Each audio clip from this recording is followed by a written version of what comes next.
Roy, what the Africans are doing almost seems to be a little bit divergent to what's going on the world over. We're now seeing interest rates being slashed somewhat internationally to try to stimulate credit flow, to try to stimulate spending. Is it going to work globally? I think globally it's going to work. It's going to make the cost of borrowings a lot cheaper, and we've seen the reaction to the markets this afternoon where they've been very happy with it. Guys have liked what they've seen. I think there will be a sort of lag effect into Africa. And as we've said before, once Europe calms down, we'll see Africa change in. They'll get their piece of the investment pie returned to them. So for now, I don't think we'll see much change in rates in Africa. I think we need to look first at the inflation rates that are going on and see what the central bank stance are taking on their rates. Well, CPI figures are coming out and it's ticking up in Africa, and largely driven by food and fuel costs because it's what we import, many of the countries do. And that's going to have a bearing on how central banks try to tackle inflation. They may have to move countenance to what we're seeing in Europe. I think the firmer currencies is helping a little bit. I think we're seeing that helping a little bit in Uganda. The currency stability, I think, is helping. So we saw Ugandan inflation yesterday down slightly.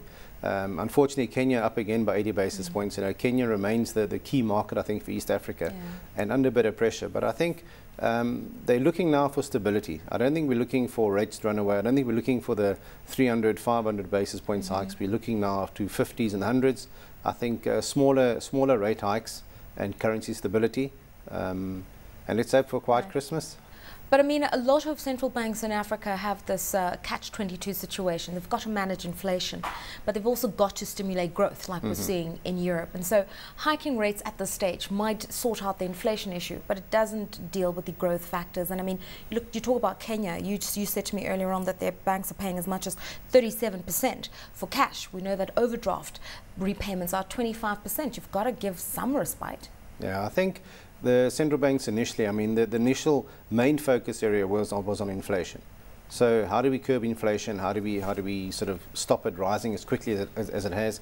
And the other hand was growth. I think inflation was a bigger problem in the past sort of 6 months.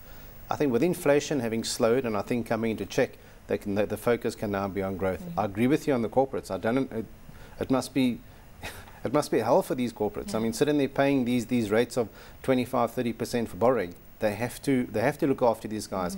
The corporate borrowing has to come down to stimulate growth. So now inflation's in check, currencies have stabilized to a large degree across Africa. I think the focus now will switch to growth, and I think there we'll see some focus on how do we stimulate the growth? How do we make borrowing cheaper for certain sectors of the market, especially the key sectors?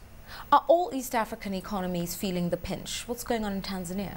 Tanzania, well, that one, I mean, they came out with a lot of changes on the Reserve Bank, on the central bank policy there. So we've kind of moved away from Tanzania, squared off all our books and positions there. We've got no exposure in Tanzania. We're re-looking at the markets going forward. I'm sure if we go to the central bank and say, look, you know, can we do something for a Tanzanian company? They have to help us and give us approval. But I think the whole of that East African area has been under pressure, been under immense pressure, and principally inflation, food inflation, oil prices. West Africa, we've just seen the Central Bank of Nigeria make their decision, keep rates unchanged, but they've made a decision on the Naira, and that started to give the impression that the focus now for the Nigerian Central Bank is not going to be managing inflation via interest rates, it's going to do it through currency stability.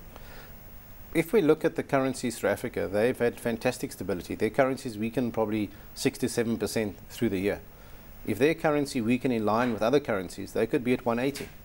But I think they look in the currency for stability. I think they got inflation in check recently. Inflation came down slightly, but they still hiked rates because they recognize that it's still a concern. And I think they've done a great job. They've kept things in check. I think they've, as you say, inflation and their central bank rate unchanged now, I think is really good.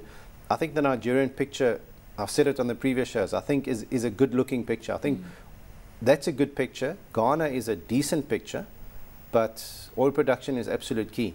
Oil production lower than forecast, I think could be a little problem for the growth forecast. When you mention oil production, a lot of those countries on the Gulf of Guinea are going to be looking to what happens to oil prices. And we're already told that into the first quarter of next year, we could see oil prices decline as much as 3%. Is that going to have significant bearing on inflation, on earnings, on reserves for some of these countries? A lot of them are exporting crude oil and importing refined fuel. So it's still a lower fuel price does have a benefit. It has a bigger cost to them but there is some sort of kickback for them in the cost of their imports.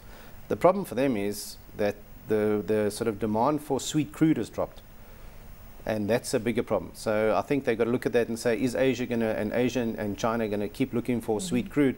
I think is a key thing for them going forward. Okay, so broadly speaking, we are faced with a situation where prices are rising, food prices continue to have a bearing on us. Central banks must make decisions for the local conditions. The global picture is still going to have bearing. What does it mean for Africa? What does it mean for attracting investments into our debt markets? What does it mean for trade, for instance? If prices are shifting, who's demanding African goods? That's the key thing. I think is there a lot of buying of African goods from Euroland, from Americas? I think that's dropped significantly as well over the past. That will return once we see the stability in the rest of the world returning. I think Europe is now the key area. I think people keep looking at the States and saying, well, that's a US problem, and they're managing it fairly okay. Europe is now a bigger debt problem. I think that the bailout packages are going to be key for us. Market stability from Europe. And then we're looking for guys to return to the market looking for yield. I mean, we've seen the numbers from all the stock exchanges. They're all down. But they're not alone. I mean, all equity markets are down. So I think we need stability. We look for some FDR coming back in. The yields are attractive. I think next year is going to, and certainly I believe probably towards the end of Q1 and going into Q2, we'll see a lot of yield players returning to Africa, if not sooner. Maybe, mid Q1 we hope. But I think African yields and African bond markets through next year are going to be absolute key and be very, very attractive.